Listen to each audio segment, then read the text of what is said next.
Assalamualaikum warahmatullahi wabarakatuh. Apa kabar anak-anak ibu sekalian? Semoga kabar baik, sehat semua, dan siap untuk belajar. Oke, semangat.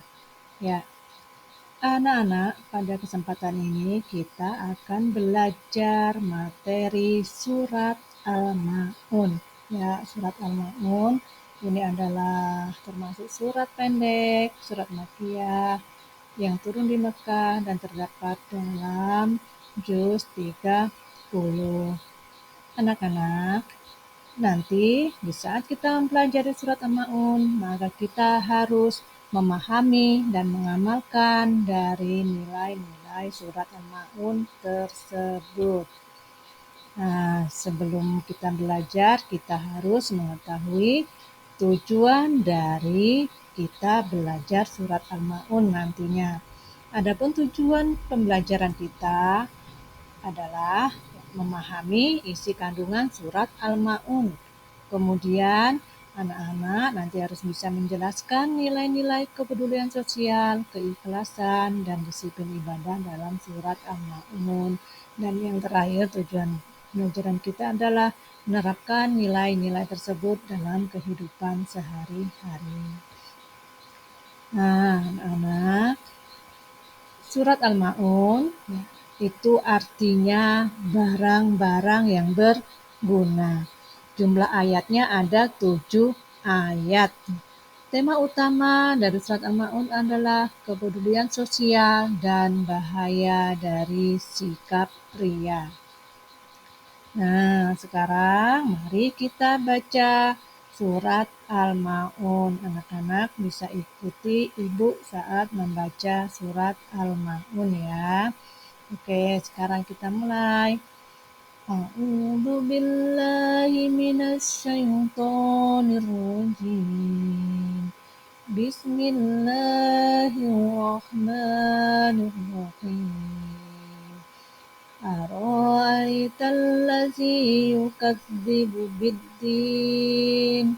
Fazalikal ladzi yad'ul yatim.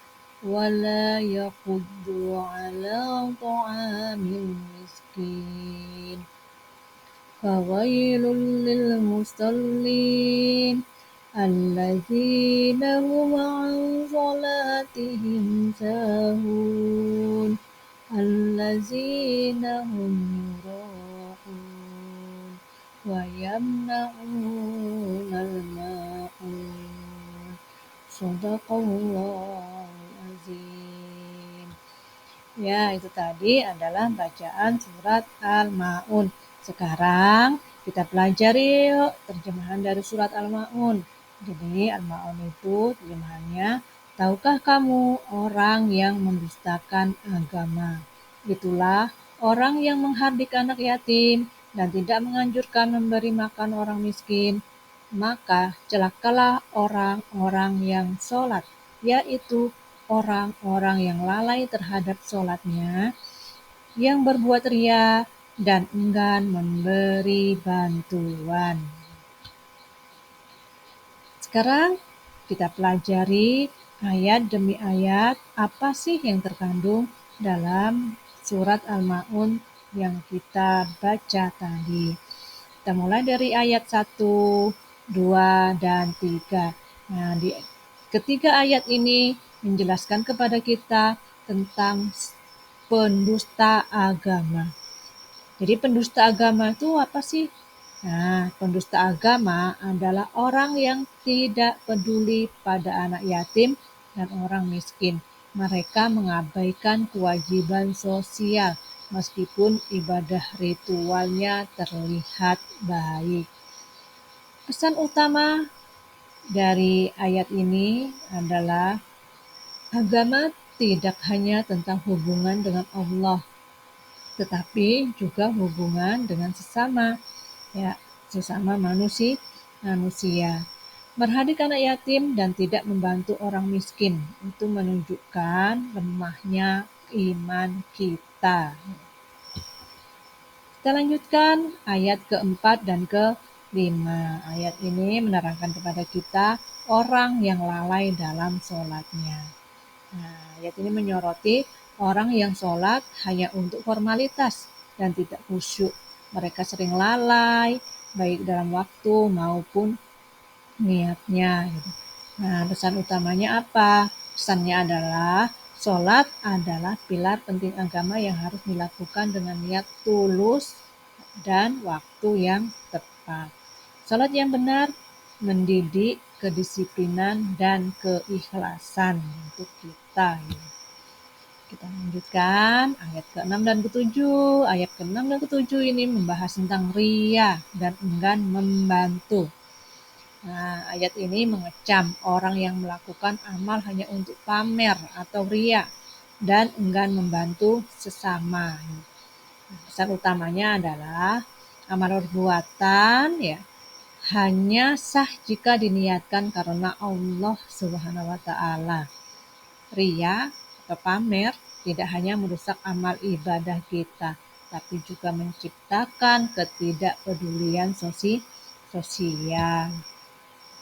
Nah, dari pemaparan kita tadi dapat kita simpulkan. Ayo kita simpulkan. Yang pertama, bahwa keimanan sejati harus tercermin dari amal perbuatan, terutama kepedulian sosial. Melalaikan ibadah atau melakukannya tanpa niat tulus kepada Allah Subhanahu wa taala berarti tidak mencerminkan ketaatan sejati kepada Allah Subhanahu wa taala.